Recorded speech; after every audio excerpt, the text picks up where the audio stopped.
What up, everybody? Welcome to another episode of Fast and Furious. Today's special guest. You've seen him. You know his voice. You know his face. This is Devin Bellamy. He is Senior Marketing Manager at HubSpot. More specifically, and most specifically, you know him as the Partner Go-to-Market Enablement Team. Welcome to the podcast. Devin, appreciate you. Thank you. I'm happy to be here. Well, if people don't know your voice or haven't seen you, that means they don't watch emails or they don't watch updates, because you spend a lot of time. How did you become? I'll claim this. You don't have to claim any of this. How did you become the voice of the part? How did you become the person sending notes to the partners about enablement? How did you find out about HubSpot? Walk me through your journey. Sure. Well, marketing has always been a hobby for me. I made my first website in 1994. And back in the 90s, we had these little counters that looked like odometers that would show how many people visited your website. And that was like the end thing. And so I became obsessed with getting people to visit my GeoCities site. And that was what sparked my interest in marketing. And it turned into a hobby / obsession for a while. But I never got into marketing full time until much later. I've had all kinds of jobs. As Wayne said, I have an extensive collection of hairnets and name tags, lots of manual labor jobs. But also I ended up getting into broadcasting through marketing, doing web design, that thing that I fell in love with when I was a kid. And I designed a website for this radio station, and they had me start recording commercials for them. And that turned into a 10-year career in broadcast. Then after a little over a decade, I met a woman, and we decided to relocate. And I figured that would be a good time to pivot from broadcasting back to marketing. And I found an entry-level job, and we onboarded HubSpot, and I got promoted to Director of Marketing through our efforts. And things just kept going for me. I went to a couple other companies, specializing as their HubSpot champion, and then I moved into the agency space as basically the HubSpot guy. And then I made the transition to the dream job working here at HubSpot. Well, make sure I heard this right. You made a full career pivot from being broadcast into entry-level marketing, and then you became director of marketing. Mm-hmm. See, which doesn't just happen. Yeah, the challenge for me was that I've been marketing as a hobby for years and reverse engineering marketing strategies. Like I remember I was 14 years old working at McDonald's, and I saw this calendar on the wall that said The Big and Tasty was coming out. This calendar had been up all year, and The Big and Tasty was coming out in fall. And I started thinking, it's like, wow, they knew about all this that far ahead of time. And then I saw the marketing roll out, the bags, the wrappers. I was fascinated. But the problem was that I didn't know any of the terminology. So I didn't know anything about multi-channel marketing or brand uniformity or brand voice or conversion paths, any of that stuff, until I found HubSpot Academy. And that was a game changer for me. For me, it was both validating in that what I was doing natively, inherently, was inbound marketing. I just wasn't, the best at it because I didn't have all my ducks in a row. But more importantly, I didn't know how to communicate it. I didn't know how to communicate to stakeholders. I didn't know how to get executive buy-in. But once through HubSpot Academy, I got that missing piece of the puzzle. My career just took off. So when you were doing HubSpot Academy, was this when you started the rollout of HubSpot, did you initially find it and that's what allowed you to start growing your career and hitting the director of marketing and then go to agency? It was when you got to the agency, you started Academy. No. I started Academy at that entry-level job. And that's how I ended up. My first campaign, we blew out our annual KPIs in the first quarter with my first campaign through HubSpot. And so that's what I knew. It's like, okay, I need to this is it. This is the real deal. Man, and you were timeline wise, how long were you at an agency, and what I'm interested there is we talk a lot about agencies, how they succeed. Now you think a lot about partners. So as your time there, what should agencies be doing earlier than they think they do, than they usually do? Sure. And what should they not do that they usually do? Like, help us think through those. Well, the two things is the first thing is you got to eat your own dog food. If you are going to be successful as an agency, you got to do for yourself what you're doing for your customers, or else you're just going to exist on word of mouth. Regardless of whether or not you're a marketing agency, whether or not you're an app partner, you need to have all of your ducks in a row in-house internally. There's so many of us that have these just beautiful engineering masterpieces for their customer HubSpot portals. And then when they look at their own, you just see the squirrels and the duct tape and the rickety screen door hanging for security. And it's like, come on. Like, you have this amazing tool to grow your business and you're doing it for everyone else except yourself. So many of us are guilty of that. But the second thing is you got to collaborate. You got to start developing relationships with your peers in the ecosystem sooner than later. Because what you'll find is you're going to come across people who have problems that you can't solve, but you know someone who does. And ideally, you can incorporate the other person's solution into your solution, and you can tag team to solve the customer's issues. It was one of the things you guys talked about in that episode that I absolutely loved. For those of you guys who don't know, they were guests on Good Morning Ecosystem, and it was hilarious. He and Noah Burke. But one of the things you guys talked about was delight. And if you want to seriously delight someone, help them get a good night's sleep. Solve the problems that are keeping them up at night. And even if they're not in your wheelhouse, bring someone in who can solve the problem. Because at the end of the day, we want to hoard our Rolodex and, oh, this is my lead, you can't touch it. But the thing is that if you collaborate and start sharing your leads and opportunities, you'll end up with these amazing things. I have my little side hustles consulting business. My most lucrative client came from a friend of a friend of someone who I delighted. And this contract was larger than a lot of the agencies that I deal with personally see as an individual retainer. And it was wonderful. And so being able to leverage that network and those connections and sharing your leads are huge. I want to, there's like this mindset of, I'm going to say it this way, is in order to share leads and know how to serve when someone comes to you, you need to know who you serve. And so there is this reality when someone starts having been through doing the agency is you see revenue and you see anything with a pretty face, you want to kiss it. And it's like, hey, well, you just, it's like, you need to, in some way, there's a niche and you know what you're good at. And one of the things I see partners falling into, and in this, I hear it over and over again. Now I've had these conversations. It is if you know your niche, it allows you to actually build greater collaboration as well. To be known for one thing allows you to do it really well. You as you're thinking about this collaboration, how have you seen the niche? How have you seen this? Do you have any success stories of people coming together and how 1 + 1 = 3 or 1 + 1 = 5, as Yamini says in the Good Morning Ecosystem? Well, the thing is that, okay, so I can't say any names in this particular example, but there was a major company that had a very large affiliate program.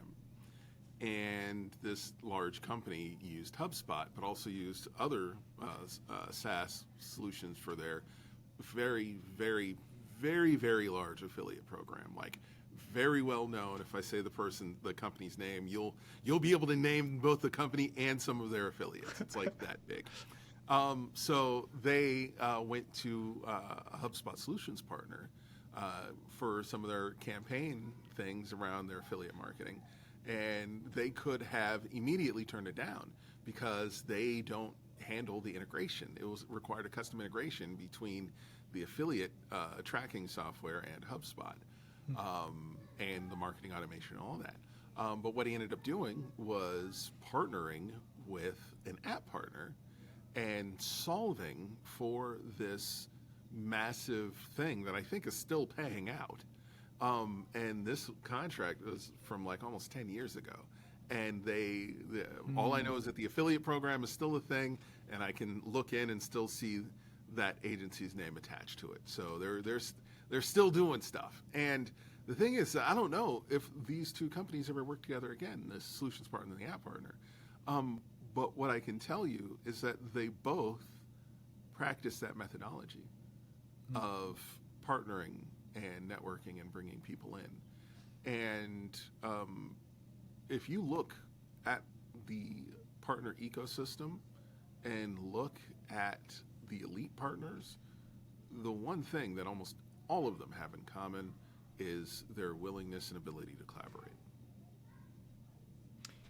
Yeah, I remember Noah as he was on the podcast. I love this point he made, and he even went niched into his partnerships. He's like, hey, and I used to have an MSP background, which is managed service providers in IT, which is all about partnerships. That's where Cisco, the original, came from. One second, my child is screaming at me. That's cool. But it's this idea of he has HubSpot Plus, and he brings the experience and what they do. And he was like, hey, I have HubSpot Plus and ETL, which I'm going to do assist this. I have HubSpot Plus ERP, and I specialize in NetSuite. But if someone comes to him and says, hey, I want to use HubSpot and Infor, he may, hey, I'm not that person for you, but here's another agency that does specialize in that. And there should be this back and forth, so you can specialize within your niches. Yeah, and I love the specialization aspect. I also love the idea of Venn diagrams of overlaps in abilities, because it might be a project that requires people to come at it from two different angles to solve a problem. The thing is that you hear in the HubSpot ecosystem, people talk about going upmarket a lot. In the upmarket, definition, enterprise customers, people who are spending coin. And ideally, partners, what partners will do, they'll ask, like, how do I get in that room? How do I even meet people with this money? And it's like, well, you might not. But the thing is that you might also know someone who can't do anything in that room because they can't solve the problems of the people in the room. And so if you are doing that, it will lead to success. Like I'm lived it. I'm living proof. I've seen it. I've done it. I've worked for solutions partners that have done it. It's like it's a beautiful thing. And like you said, being able to solve for the niche, like specializing in a specific ERP or being able to handle a specific problem is wonderful. But what I also love, and this is how I go about problem solving, is I love people who are niche with the tools that they use to solve the problems. Because what may end up happening is I may end up inheriting someone else's nightmare. Like somebody's, I don't know, React site was horrible, or they need me to revamp their old Flash website and dig through the FLA files and pull out the action script. It's like I got to find somebody who knows how to do that. And so instead of saying, hey man, sorry, can't help you, it's like, all right, so I'm going to find out how much this person's going to charge for this. I'm going to charge maybe like 10% over, then I'm going to get the job done for you. And it's like, someone I trust, and they're going to do it. I mean, personally, I've charged up to 50% over, and so I'm making the same money the other person is. But that's in a whole nother conversation. So Devin, there's a lot of, and I agree, because I spent a lot of time thinking about partnering and helping partners win. You do too. I mean, that's your job, partner, go-to-market enablement. What are you spending, as you think and ruminate, okay, I'm going to help partners win, enablement, and go-to-market. What else are you thinking about and you see where partners are winning? So it's like, let's do a collaboration.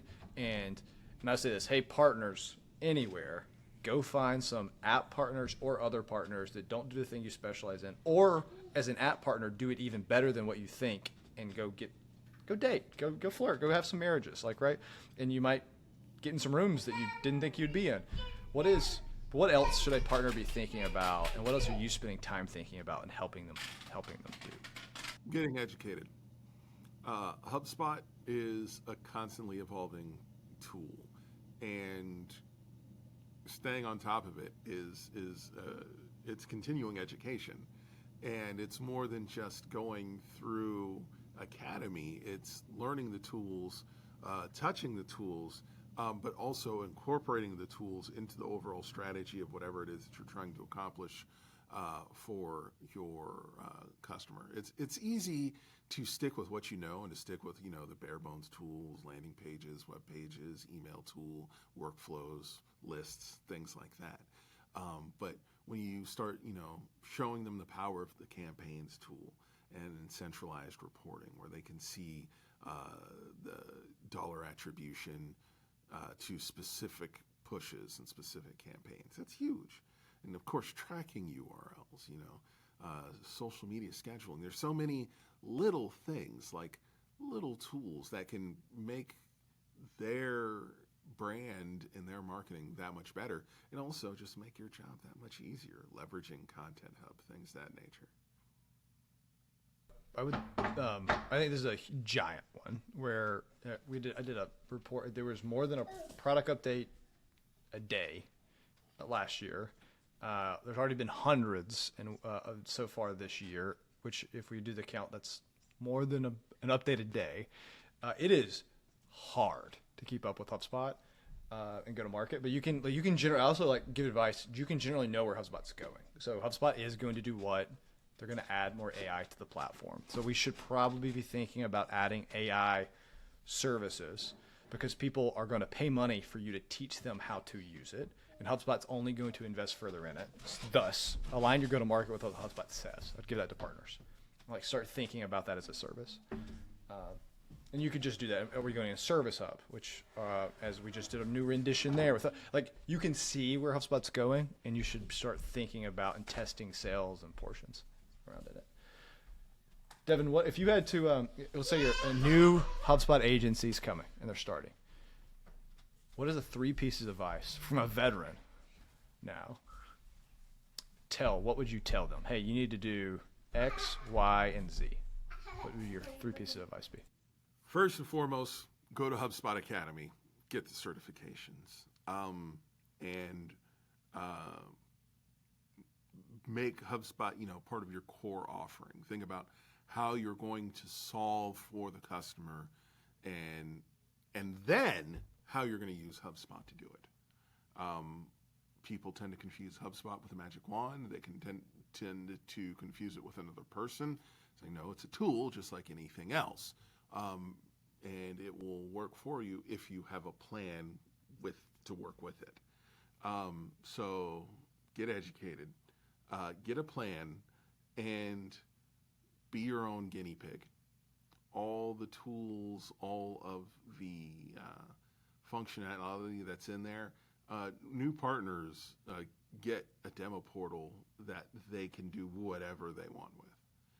And that is, it's a huge tool. It's a huge tool. And then developer sandbox, there's so many opportunities to play around and break stuff and learn. Make it happen, and then apply those learnings not just to your customers but to yourself as well. Here's what I heard.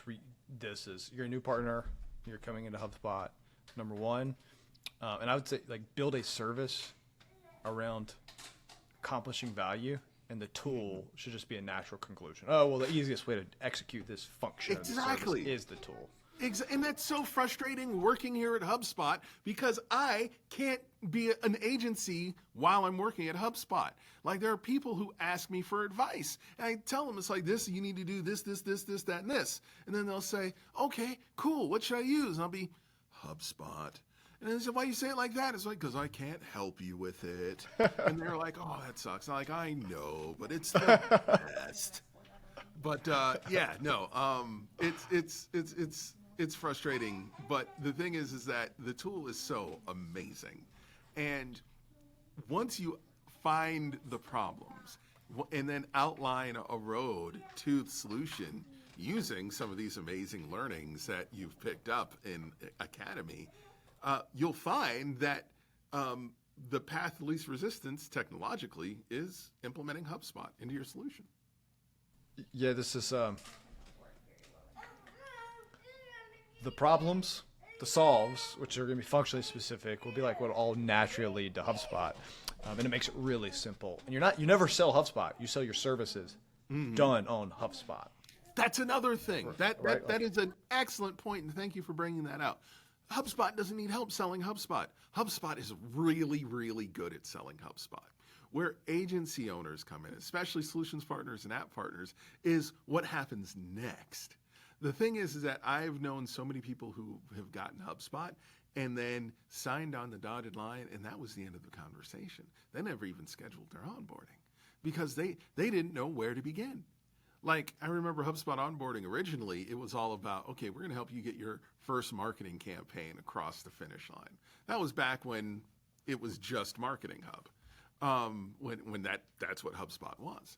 And now it's more about utilizing the tool. But if you don't know what you're doing, you can't utilize it.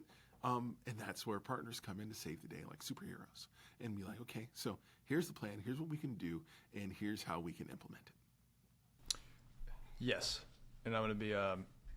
I think this is so, it sounds small in the way we're talking about it, but it's such a big end state. Build a problem that has a solve that's natural conclusion ends with HubSpot. If you're questioning what the problems are or even how to solve that, HubSpot Academy does both those things. It actually talks about the theory and talks about the how to use it. And then number 3 is, and I'll just add this one, because my son is just like saying, "Mama." That's good. No, he's number having 3, a blast, man. Yeah, he's having a blast. He's having a blast. Number 3 is, I would say, is start as soon as you can. You heard me say earlier, is finding the thing that you really like doing and the problem you like solving, and that niche, and be known for it. And being known for something will help you create partners, help you create collaboration, and your name, you're in rooms without being in a room. Yes. And then you can invite people into problems, and people will start inviting you into problems. Devin, thank you for showing up. I mean, thank you for being here and talking about partners. My pleasure, man. It was fun. We didn't talk about any of this today, but they also do other things. I think are you also the founder of Black at Inbound? I am the founder of Black at Inbound. I actually think, am I? Yes, I'm wearing a Black at Inbound today. So, yeah. HubSpot, I like that. There's so much more to talk about. Just thank you for what you've done for the community, how you're thinking, how you're bringing people together, and just keep doing that. If people want to talk to you or be around you more, what's the best way of doing that, Devin? LinkedIn, 100%. Reach out to me on LinkedIn if you want to talk. Put some time on my calendar, coffee chat, all that fun stuff. But LinkedIn is the place to be. Appreciate it, Devin. Well, thank you so much for coming and talking to partners about how to get more awesome, how to build around HubSpot. Appreciate you. My pleasure. Thanks for having me, Matt. Everybody stay awesome. Keep doing it big. Never stop believing. Adios, everybody.